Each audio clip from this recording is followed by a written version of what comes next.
Yeah, how do you share my screen?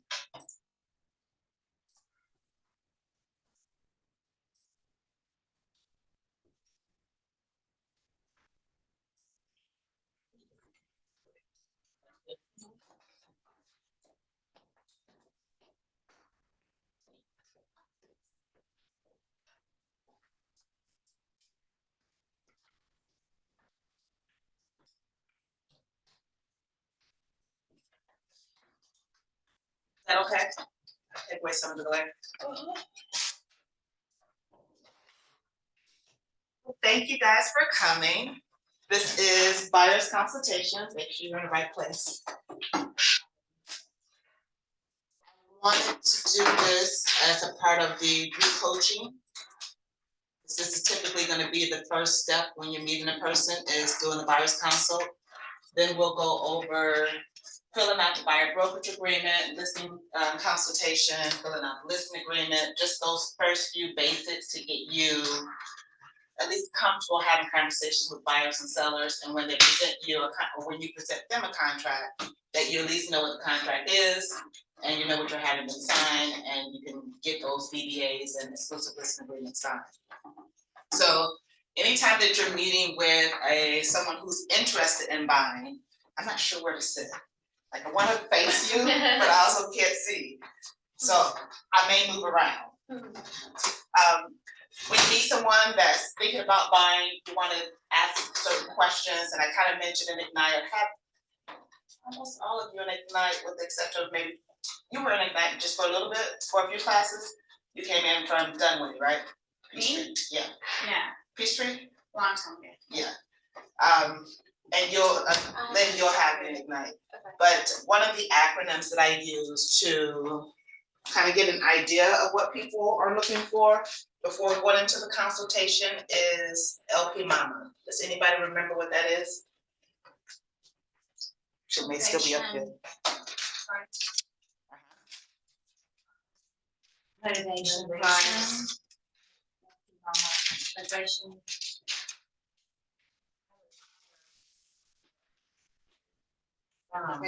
Location, price, mortgage, agent, motivation, and appointment. So when you're talking to someone, you're finding out what location they're looking to buy in, if it's an open house, if it's a sign call, verifying the price range that they're interested in, if they're getting a loan or if they're paying cash, if they're working with an agent, most important, why they're looking to buy, and then setting up that appointment. And in that appointment is where we're going through the full buyer's consultation to explain the process to them. But this gives you a good idea of what they're looking for before digging deeper and going into that explanation. If you guys have any questions, just let me know. This is completely interactive. It's not just me talking at you. I let all buyers know the first part of the process is to get pre-approved. We don't take anybody out unless we have proof of funds or a pre-approval letter. And it helps to gauge what Katie and I were just talking about, whether or not they're in the right price range of looking at homes. You said it was $850? $825. $825. So she had first-time home buyers that came into an open house over the weekend. They're looking at a property that's $825,000. We need to get them with a lender, and they're 24 and 25 years old. We need to get them with a lender to verify that they're actually qualified to buy at $825. Is it exciting? You want to hurry up and get them in a car and take them out to look at other $800,000 properties, but if they're only qualified for $450, you're wasting your time. Or they could be qualified for 1.2 and you have more options. So you want to get them with a lender. When I'm having them talk to a lender, I say, I want you to find out what you're qualified for, but I also want you to know what that payment looks like. And that way you know that it fits in your budget and that is where you want to be, because we don't want you to go to the max and then you find out with HOA payments, taxes, insurance, all of that, you're over budget and your house for. So getting them with a lender is the most important thing when you first meet with someone, so that you can at least know what the price range is and that they have the cash to close to be able to do so. I actually have a listing that's under contract that was supposed to close probably 2.5 weeks ago now. And the buyer doesn't have sufficient cash to close. Not my buyer. Terrible lender. So we wanna make sure they have the cash. You don't wanna go 30 days and then 45 days and you're still waiting for them to get gift funds from a family member so that they can close. Once I'm finding out the location price, what their dream home looks like, I'm talking to them about setting them up on a home search based on that criteria, getting them an FMLS or Georgia MLS, depending on what part of town they're interested in, and having them see properties that fit their criteria. Asking a lot of questions about the type of home, understanding that they may not have an idea until they actually get out there, but they have a generic 3 or 4 bedrooms, a ranch, basement, subdivision, HOA, whatever those are, setting them up on the proper search. However you do your showings, if you're having a showing assistant, if you're taking them out, whatever your routine is, I would explain that to them up front, so they understand that I will be with you, or I and someone else may be showing you properties, and letting them know we have to have appointments going in, and just the whole process. And some of this may be new for a couple of you because you haven't been out yet, but we want to explain as much upfront and give them complete transparency about the process, so that we're not having to backtrack during the process. Because backtracking creates a lack of trust if you didn't tell them something and then accidentally they find out. So you want to give them as much information up front. Most consultations take about 30 to 45 minutes, depending on how many questions they have. So then I let them know, we go out, we take a look at properties. I'm always asking my clients to rate the properties, that way I know what they like, what they don't like, and be able to filter those houses for the next time that we go out, if we go out.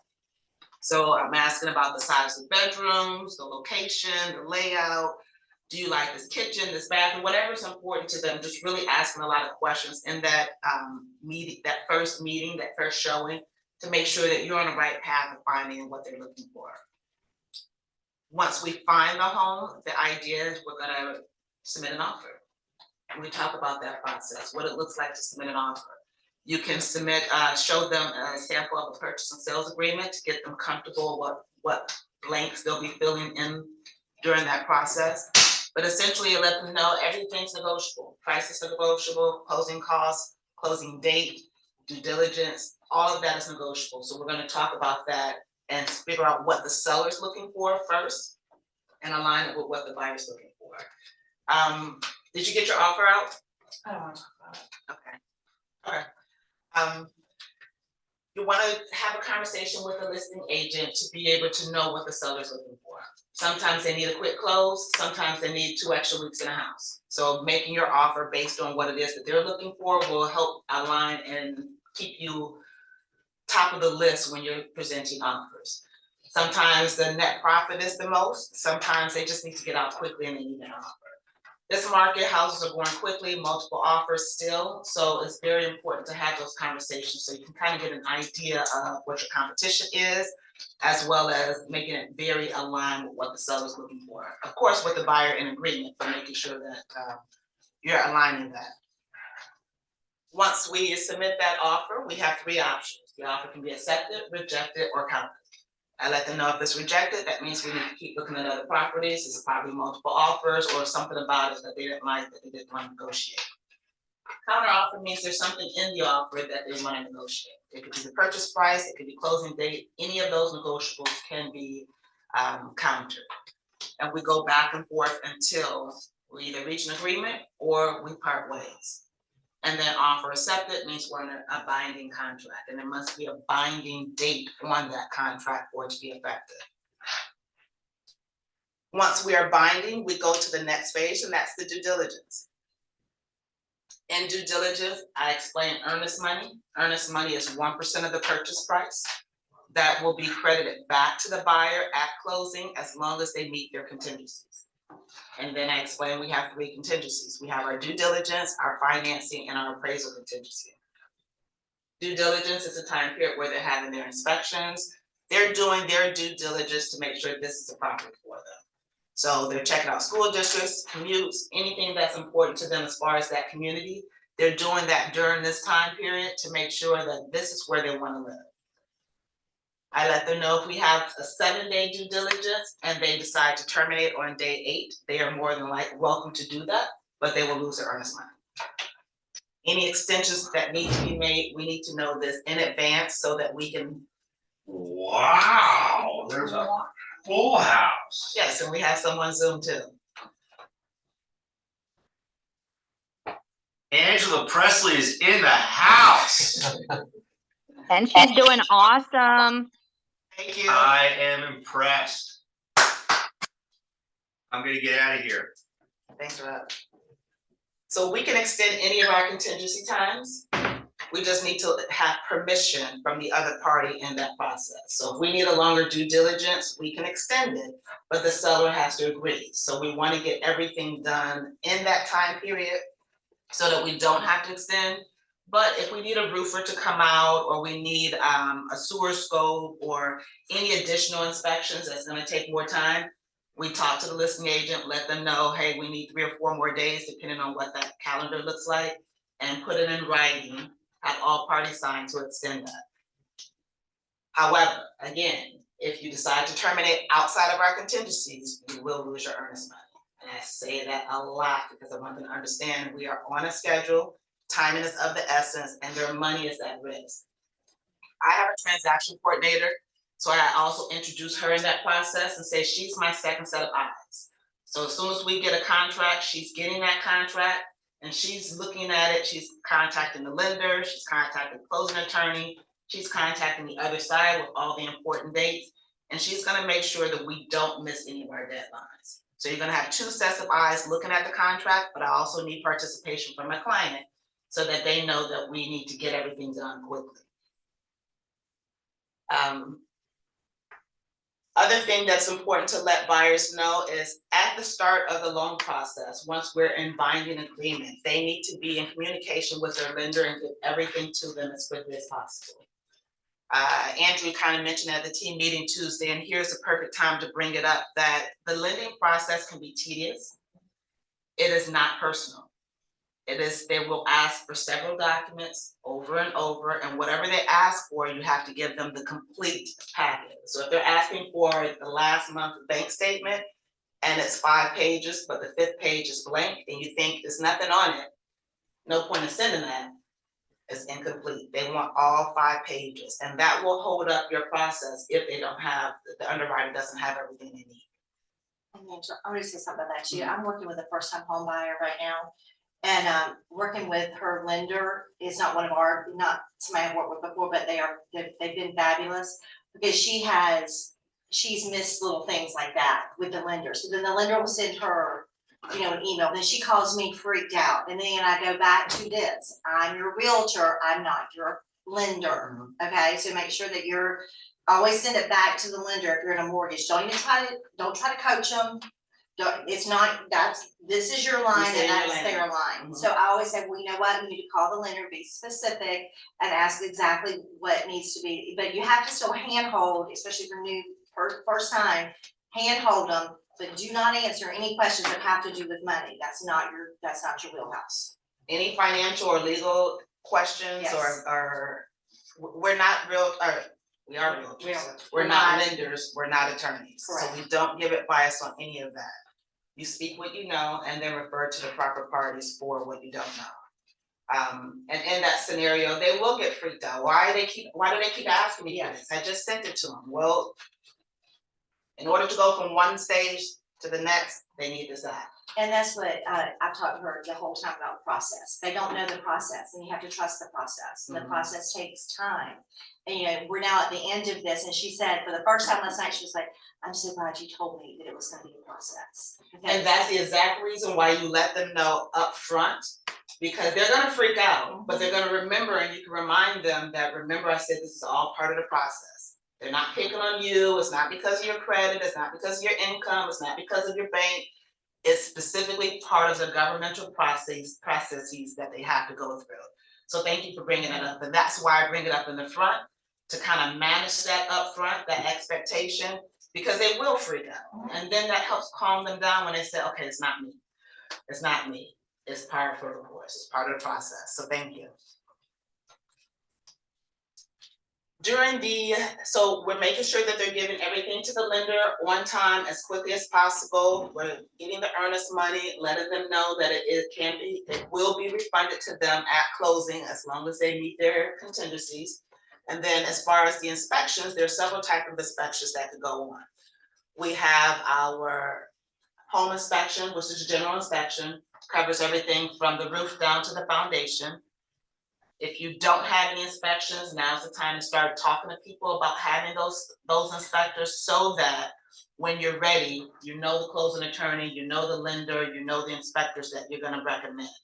And I always give them at least 3 options for lenders. You can give them 3 options for attorneys or inspection companies. Most of the time, they don't care. They just want you to pick who you work with. So you play it according to your client's personality. But we have the home inspection. If it's FHA or VA, there's gonna be a termite inspection required. If there's evidence of mold, you want a mold inspection. Certain parts of the state and certain properties require radon inspection. And I explained to people here that radon is the second leading cause of lung cancer. Most people aren't aware of that. And so you can live in a house, start getting sick, not know why, and it's because of the gases in your house. Better to check it, especially in areas like Stone Mountain, where they're near the mountain, they have elevated levels of radon. So it can be remediated. You just need to know about it beforehand. And it's not cheap to remediate. So you definitely want to know what that is beforehand.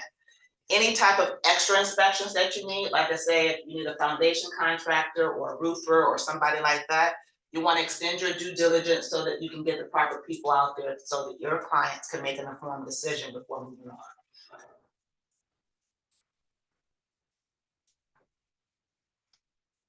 Surveys are not required anymore by the lenders, and I haven't had one recently. If anybody's had one recently, let me know. But when I did have it at the height of the pandemic, since everybody was just stretched in, there was like a 6-week wait on a survey. So if someone if someone's interested in a survey, let them know that the likelihood that they'll get it in contract is going to be really slim. Unless you can find someone that can come out and do it quickly, the turnaround time is not quick. Fortunately, lenders don't require that anymore, but if you're looking at a property with a lot of land, definitely check and see if the sellers have a survey, and if they don't, your buyers are more than welcome to get it at their own expense, which is about $600, and just know that it'll take a while before the results come back. Depends on the acreage as well. Depending on the location and the acreage, absolutely. That's gonna be the bare minimum. I just want someone to come out, put pins, tell me where my plot lines are. But if you're actually looking for a map, or you want them to flag it, or you have more land, it's gonna go up. Thank you. Our financing and appraisal contingencies. These are 2 other contingencies where the buyer can lose their money. The financing contingency, this is a time period where the lender you're giving them the information and they're checking for any red flags. Any red flags that will cause the loan to get denied within that time period, buyer can get the earnest money back. The lender must provide a loan declination letter on their letterhead in order for you to get your money back. I had an agent friend years ago, the lender sent an email saying that the loan was denied. And she forwarded that email to the listing agent, and the listing agent said, that's fine, took the house off out of contract, put it back on the market, but the sellers kept the earnest money. Anybody know why the sellers kept the earnest money? Because it wasn't on with the letterhead. Yep, because it was an email, not an official letter from the bank. So if you're having a buyer who the deal is falling apart and they have to have their loan denied, it needs to be official on letterhead and sent over to the other party. Otherwise, the sellers can have a right to say we weren't informed properly and your buyers are out of money. Appraisal contingency, if you're getting a loan, the lender's going to require an appraisal. That can be ordered as quickly as you need it to. Some people are getting it done during their due diligence. With multiple offers, the market that we've been in the last couple of years, financing and appraisal contingencies have been really low. So make sure that your lender, before you put in an offer, that if it's not someone that you're working with before, that you have a conversation with them and find out how much time they need. Every lender is gonna be different, and so you wanna know what that particular lender, what they can meet, how quickly can they close, how much time do they need for financing and appraisal, so that you can match the contract up with what they can do, not what you want them to do. We wanna make sure that it's realistic, but also competitive. So if they're getting a loan, the bank's gonna require that they have an appraisal, and the job of their appraiser is to verify value. Make sure that the sales price matches the value of what you're asking the bank to loan you money on. If there's a discrepancy, then that opens up the negotiation. And so if you're under contract at 475 and the property comes back appraised at 475 or higher, you're good to go. We move on to the next phase. If it comes back at 468, now we have a $7,000 difference. Lender's only gonna loan you 468. They're not gonna loan 475. So you either go back to the seller and say, hey, it didn't appraise, we need you to lower the price. And then they have the option, yes, no, or maybe, or not maybe, but halfway. So yes, they'll lower the price to 468, we're good to go, we get it in writing, there's an amendment to change the sales price exhibit that we send over, or amendment that we send over. If they say no, you have the option to terminate the contract because it's no meeting of the minds with regards to price. Only if there's no meeting of the mind can you terminate. If the buyer decides, you know what, there's another house that just came to the market, I like that one better, or they have a funny feeling or something comes up outside of not meeting on price, you cannot get out of it. Only if the appraiser says, you know what, I'm not lowering my price, you come up with the money or kick rocks. Then you have the right to terminate and get your earnest money back. Or you could split the difference. They can say, it's 7,000, I'll come up 3,500, you bring 3,500, we can make this work. However you negotiate it is however you negotiate it, but if it doesn't appraise, it opens up for negotiations within that contingency. So you wanna make sure that everything's been documented as far as soon as you go under contract, it's on your calendar, or your TC has sent you information as to when those contingencies end. Sometimes appraisers can get backed up and they don't come out right away, so you want to keep in contact to know when are they coming. And if they are getting close to the deadline, extend it so that you're protecting your buyer's money. Any questions about that? And if the seller won't extend it? If the seller won't extend the appraisal contingency, then you're just on the lender to make sure that it's done as quickly as possible. Again, the contingencies, once we're under contract, everything's negotiable, and we need both parties to agree for any extension. So we want to get things done and ordered as quickly as possible for the sake of not running up against the deadline. Did that answer your question? Once we are through due diligence, appraisal contingency, financing contingency, we're waiting for the clear to close. I am waiting for this clear to close on this listing. Clear to close means the loan has been approved, and 3 days after, based on TRID guidelines, we'll be able to close. And Saturday is included in one of those days. So if you get a clear to close on a Thursday, then you're able to close it's Friday, Saturday, Monday, Tuesday, you're able to close. Closing costs. I go into detail about closing costs because a lot of people assume, and first-time home buyers assume that they only need the down payment to get in. And that's not it. Or VA buyers think that because it's 0%, that they don't need any cash in order to be able to buy a home. So I go into numbers with them. I give them an estimate on inspection. Inspection can be around $500. I give no exact numbers because things fluctuate and I don't keep up with the fluctuations, so it's always an approximation. So your inspection is going to be roughly $500. Your appraisal is going to be about $550. Your earnest money is going to be 1%. So I'm letting them know the upfront costs. As soon as we go into contract, those are 3 things that you're going to need to have out of pocket right away. Your closing costs will be at closing. And I let them know that there's several things that comprise that. There's a range of how much the closing costs can be. So I never give an exact percentage or a number. And I always refer them back to the lender for that loan estimate so that they can get their specific numbers. But as far as the breakdown, the closing costs would consist of the loan origination fee, your escrows, which is your homeowner's insurance, your taxes, any HOA initiation fees, your intangible and transfer taxes from the county and the state, title search, title insurance.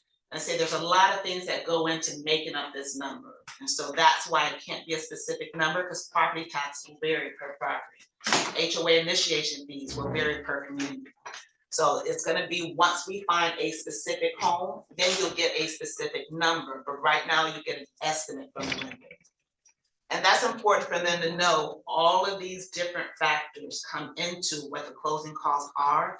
And so that's why I can't just give you a specific number. Does that make sense? So it's the way the lender gets paid, the state gets paid, the closing attorney gets paid, the HOA gets paid, everybody's getting paid at closing. On top of your down payment, which is completely separate from appraisal and inspection. Closing day, they're coming in, make sure they have their ID and that they are ready to sign a lot of papers, because there's gonna be a ton of papers for them to sign. Most closings take an hour. If you have a good attorney like Thomas Brown, they can get it done in 30 minutes. I love that.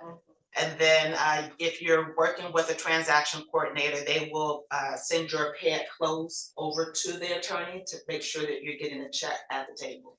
If you don't fill out a pay at close, you'll get one check for Keller Williams. You submit that in the box to Sherry and Noel, and then they'll cut your check once they process everything and get it back to you.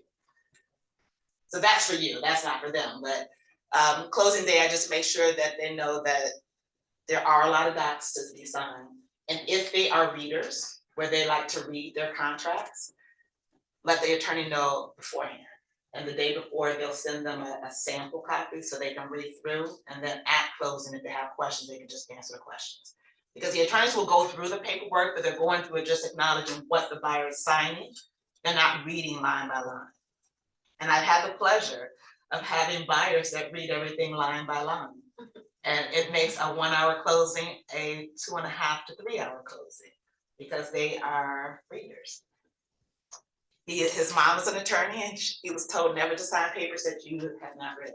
So if you have someone like that, find out in advance and let the attorney know so that they can have those docs to read and just come prepared to sign. A couple other things that I let the buyers know. During this process, from the moment they think about buying a house, don't do anything to affect your credit. Don't co-sign, don't miss any payments, don't take out any new credit. It seems simple, but people do the strangest things thinking that it won't affect their credit. Don't quit your job. Again, you're buying a house, the lender wants to make sure you're employed. Don't quit your job. I had a buyer who upgraded his car while we were looking for a house, and he had a Ford Focus. And we pulled up and he had a nice shiny silver Mercedes. And for him, it only increased his payment by $50, but the DTI was just too high that he can no longer qualify to buy a house. And so he chose a car over his house inadvertently by thinking he was only increasing his payment by $50. So I use that story to let people know, please don't do anything to affect your credit. It may seem small, but for the lender, depending on your DTI, your debt to income ratio, it can be really big.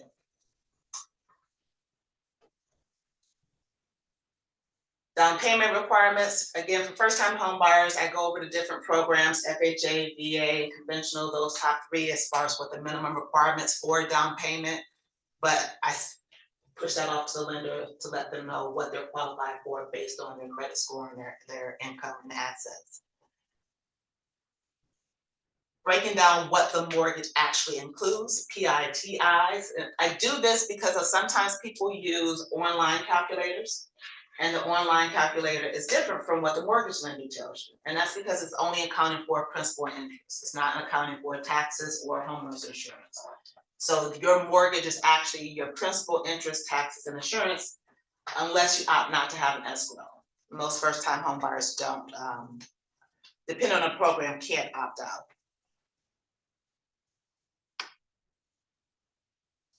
What's important, I've kind of touched on this. What's important in finding a home, I want them to feel empowered in this process because it's their home. And so depending on their timing, I want them to drive around different areas, figure out what part of town you like the best. Figure out if there's a train track nearby, or if there's an airport nearby, or a dump site. That's more on them, for them to know those things. We know areas, but I have no idea what's going on in Decatur and what this street may have, or crime, or schools, or anything like that. We can't give that information, so anybody asks me about crime, I tell them to contact the local police department. Local police department will know all the activities in this city, in this subdivision, and on that street. And they are free to give you as much information or as little as you want. Anything about schools is schooldigger.org or greatschools.com. I may have to switch those two up. But those are two great websites that I refer people to if they have questions about the school, because it gives them all the information about the educators, the ratings, the scores, anything that they want to know, or they can contact the school specifically to talk to the principal and find out what information that they need. So I want to make sure I encourage them to go ahead and do their due diligence before we get the process started, to narrow down some of the things that may be deal breakers in the process. 10 Commandments of Real Estate, I highlight that again. Summing it up, don't do anything to affect your income or your credit until the day after closing. They will do an income verification up to 24 to 72 hours before closing, and the same with the credit check. And so if you decide that you're going to sneak and quit your job 2 days before, they're going to find out and you won't be able to close. Have them scout the neighborhood. And we don't want to be creepy and sitting in the cul-de-sac and just watch people go by, but have them drive through the area, look at the amenities in the neighborhood, talk to the neighbors if the neighbors are out there. I've had plenty of buyers that go out, and if there's a neighbor out doing yard work, they'll talk to them and find out about the community and find out about the kids in the area or whatever that's important to them. The people that live there will have the most information, and they'll be able to give them the details that you aren't able to give. And then if they are concerned about the area, and we have, again, this is not a COVID, post-COVID multiple offer market, because sometimes things go quickly and they don't have time to do this. But if they do have time, how a neighborhood looks on a Monday morning may be different from how it looks on a Friday night. And so if you have the ability while you're figuring out areas to kind of cruise and see the activity and how loud it is or how quiet it is or how the community comes together on the weekends, then this will be ideal in the getting ready phase. Driving through, looking at how well the other houses are maintained, and kind of give you an idea. Some communities I can tell that they have no HOA. I can drive through and I know there's no HOA in this community by the way that the houses look, the yards look, the way the cars are. And then other neighborhoods are like the Stepford homes, and everything is just immaculate. And so driving through that neighborhood to kind of give you an idea of how the HOA manages the community. Are the roads broken up? Are the siding, is it peeling? Are the roofs looking bad? I went door knocking for a buyer in Smyrna. They were looking in the Smyrna Mapleton area. And while I was out for about an hour, 15 minutes. I heard 2 trains. And the second time I heard the train, because it was so close to the first time that I heard it, I texted and I said, it's pretty loud. And I heard it twice. Is that going to be something that would affect you? Are you okay with being this close to a train? And they said, no. That's not something that you're going to be able to necessarily know if you're just doing a showing, but in the consultation, is that going to be an issue? If it's going to be an issue, then it may be worth taking an extra step to find out, are there any trains nearby, especially depending on where they're looking. Traffic patterns. I don't know where a good traffic pattern is around here, but knowing that I had a doctor that was going to his office in Decatur, he needed to be close to the expressway. And so our searches were all around Roswell Road, where he can get quick access to Roswell so that he can hop onto the expressway. Putting him in Powder Springs, forget it. There's no quick way to get to the expressway. So knowing a little bit about the geography of where they want to be and why, what their commutes are going to be, that's going to be important for work and for school for a lot of people. And then we have our diversity, equity, and inclusion event on the 31st to talk about religion and how religion impacts real estate. And so on the 31st, we'll talk about for here, any churches or mosques or synagogues nearby. We can't ask them if that's something that's important, but what we are going to learn on the 31st is questions to relate, to be able to understand what's important, why it's important. If it's a synagogue, they have to be in a certain range, especially on the Sabbath, because it can't thrive. So we need to know that, but we need to listen to their cues and know exactly what it is that they're trying to tell us, so that we're not violating fair housing, but we're also getting quality service. I throw this in here because I've had this happen more than once, which is very strange, that people don't give you their real names. And so I let everybody know, I will call you. Yes, this is very strange. I will call you whatever you want me to call you, but for the purpose of the contract, I need your legal name. And if you're a junior or you use your middle initial, I need to know that so that it matches the loan. Because whatever's on the loan has to match what's on a contract, otherwise two different people. And I use the example of a Michael Jordan versus a Michael B. Jordan. Two totally different qualifiers. Michael Jordan, his budget, I'm guessing, is a little higher than Michael B. Jordan's. And so we want to make sure that when we're putting together a contract, that if B is the one that's buying it, then B is going to be on the sales contract. Because things get convoluted with juniors and seniors, first, second, and third, and people using their middle initial. But more importantly, just tell me your name. I just need to know your legal name. I've had multiple people, some that were not American and some that were, that would give me just the name that they go by. And then I look at the pre-approval letter and I'm like, wait a minute, this doesn't match. So, oh yeah, by the way, this is my legal name. So I'm just going out on that. When I meet you, if your name is Christy and you want me to call you Christy, I'll call you Christy. But if it's Christina on the contract, contractually it needs to be Christina. You would think I wouldn't have to say that, but you do.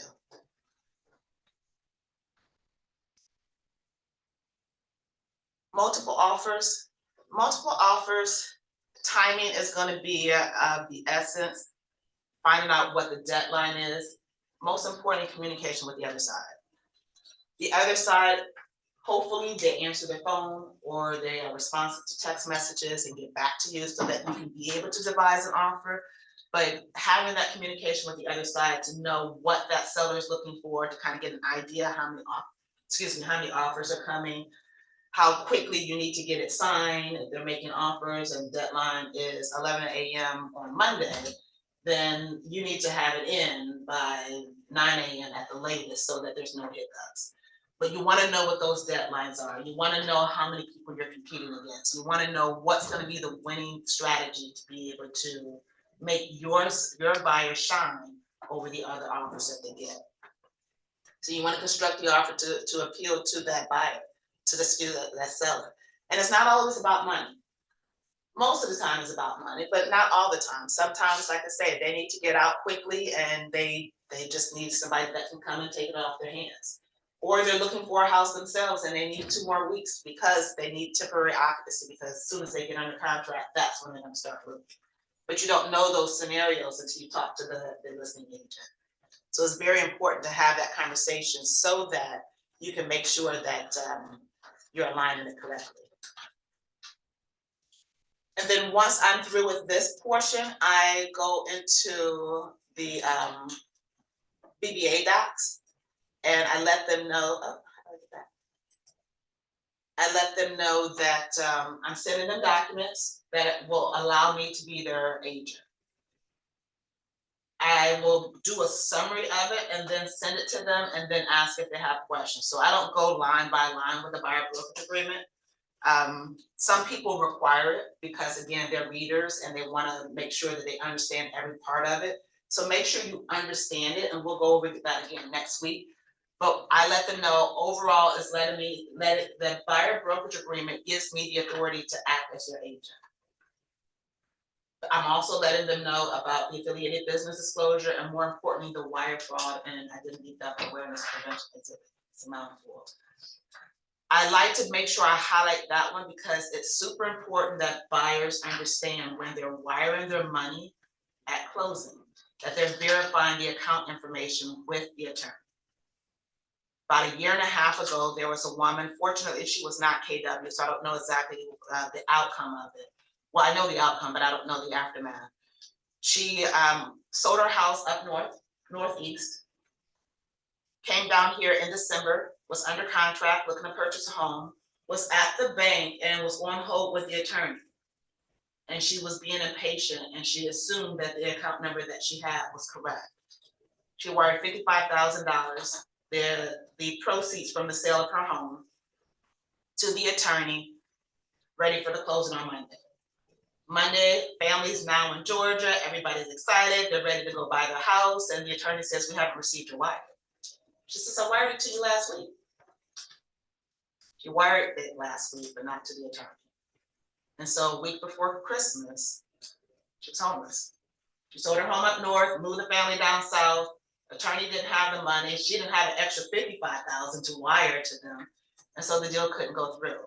But it's because she decided not to verify the information. She was on the phone, on hold with the closing attorney, but was on hold for too long to decide, it has to be right. And she just wired the money.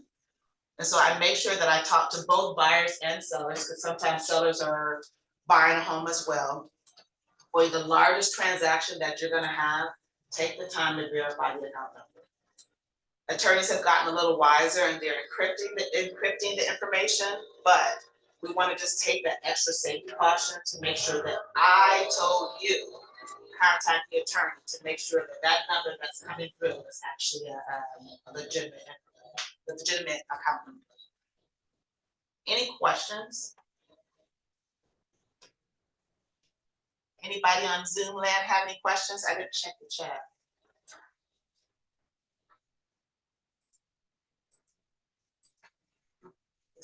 Nothing there. I'd like to do business with Michael B. Jordan. I was gonna say something inappropriate. I'm gonna keep it. But I mean, it's important to make sure that we're getting accurate information, but sometimes we can't protect ourselves from information. I know you know, a couple people were here last week, so not everybody knows the scenario. I got a seller lead online last week. He had land that he needed to sell in Roswell, it was 5 acres, and he was selling this property to go to Florida. We talked about numbers, but I hadn't run comps. So I told him I would run the comps, get the information back to him. And things just were going too well. Which sounds weird, because we want things to be easy and not complicated and not have people ask us a lot of questions.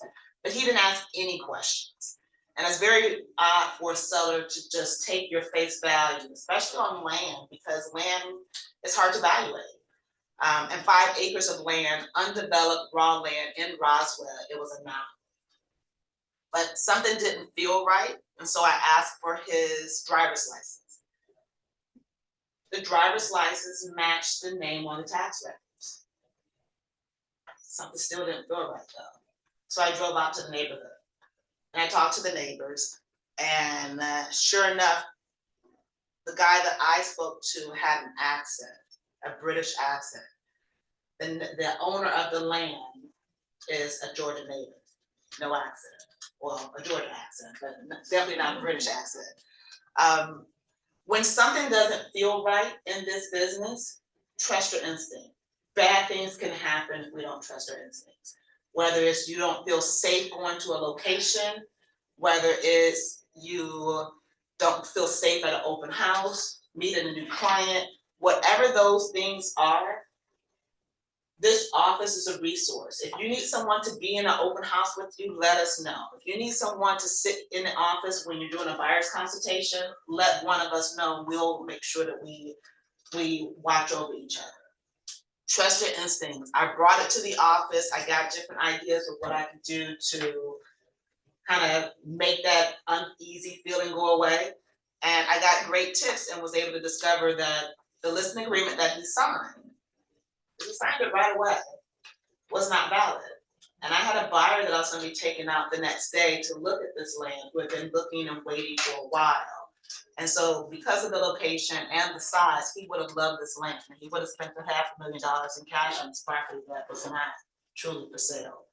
And so it could have been a really bad situation, but anytime that spidey senses starts tingling about a client, trust your instinct and do as much research as you can, or just refer them out. It's not worth to find out whether or not you were right. Because most of the time you are, and you just don't know why. I hope this was helpful. Like I said, we'll go over how to fill out the BBA and how to get started with the paperwork for the newbies. And if anybody else has any questions or want to attend the class, feel free to definitely let me know. Thank you. And then if you want a copy of the brokerage agreement that I use, or excuse me, the buyer's consultation that I use for template, then I'll definitely send it to you. I send it to my people after the consultation. I let them know this is a lot of information first time around, so you're probably not hearing everything. You're gonna have questions that'll pop up 3 hours later. Use this as a reference, and if that doesn't answer the question, then definitely give me a call. That way I'm kind of pushing them off to read it first, and then if they still can't figure out the answer, then let me know. So that's available as well.